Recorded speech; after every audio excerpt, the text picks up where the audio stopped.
तिवारी आज आपको हाइब्रिडेशन पढ़ाना चाहता हूँ जो नीट का सबसे इम्पोर्टेंट और सिंपल टॉपिक है। सबसे पहले उसकी डिफिनेशन जानना चाहिए, फिर इसके बाद उसके टाइप्स और कैसे क्वेश्चन पूछा गया नीट में ये जानना चाहिए। ये ऑर्गेनिक और इनऑर्गेनिक दोनों के लिए मोस्ट इम्पोर्टेंट टॉपिक है।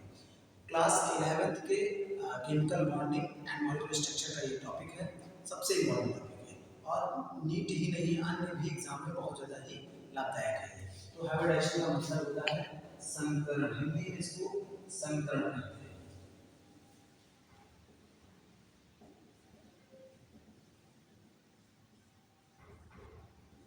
हाइब्रिडेशन का हिंदी में मतलब होता है संकरण। अब उसकी डिफिनेशन जानना चाहिए। मैं डिफिनेशन के बारे में बात करते हैं। देखिए डिफिनेशन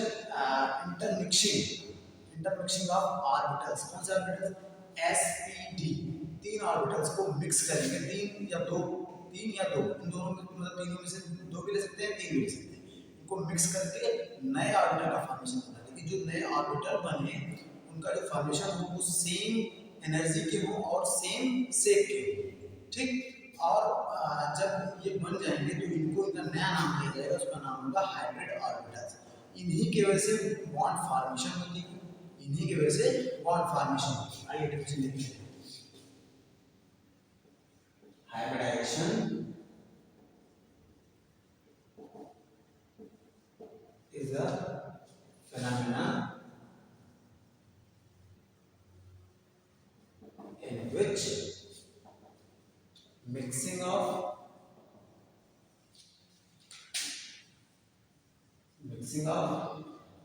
orbitals, कौन से orbitals? Like s, p and d, तीन ऑर्बिटल्स को इंटरमिक्स किया जाएगा to form equal energy and shape. मतलब हाइब्रिडेशन का प्रक्रिया है जिसमें हम इंटरमिक्सिंग करते हैं ऑर्बिटल्स का। कौन सा ऑर्बिटल्स को? लाइक sp d, और क्या बनाते हैं? To form equal energy and shape type orbitals.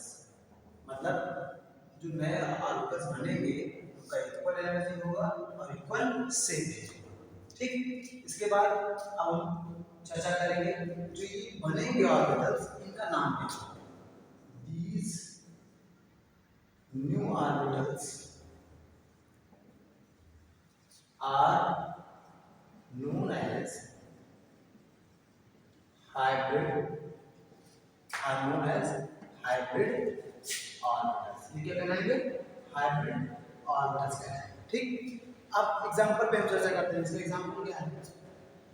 सबसे पहला और सबसे आसान एग्जांपल जो कि इसके पहले टाइप का एग्जांपल है BeCl2, ठीक। BeCl2 बेरिलियम का एटॉमिक नंबर 4 होता है, ठीक। और इसके वैलेंस शेल में 2 इलेक्ट्रॉन होंगे और क्लोरीन का एटॉमिक नंबर 17 होता है, इसमें 5 होंगे, ठीक। तो ये तो एक एडिशनल नॉलेज है जो कि आपको दे रहा हूँ। BeCl2 में इसका शेप होता है कुछ इस तरह, एंगल होता है 180 डिग्री और शेप लिखा जाता है लीनियर लाइक स्ट्रक्चर, ठीक। एक और एग्जांपल लेते हैं और इसमें कौन सा हाइब्रिडेशन होगा, ये बहुत इंपॉर्टेंट चीज है। क्वेश्चन कई बार पूछा गया है। sp, इसका हाइब्रिडेशन होता है sp और CO2 कार्बन डाइऑक्साइड, मानी जाती है कैसे? C double bond O, C double bond O, इनमें भी 180 डिग्री ही एंगल होता है। सॉरी थोड़ा सा गैप नहीं, 180 डिग्री एंगल होता है और इनका भी सेम होता है लीनियर, और ये भी एग्जांपल है sp।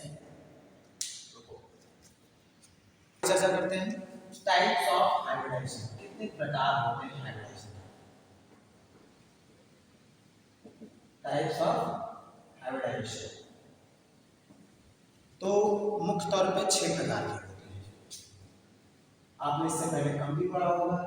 दूसरा पहला sp, दूसरा sp2, तीसरा sp3, चौथा sp3d और पांचवा आपका है sp3d2 और छठवा आपका है sp3d3।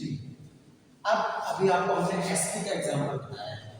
कौन सा एग्जांपल बताया? BeCl2 और CO2 बताया है।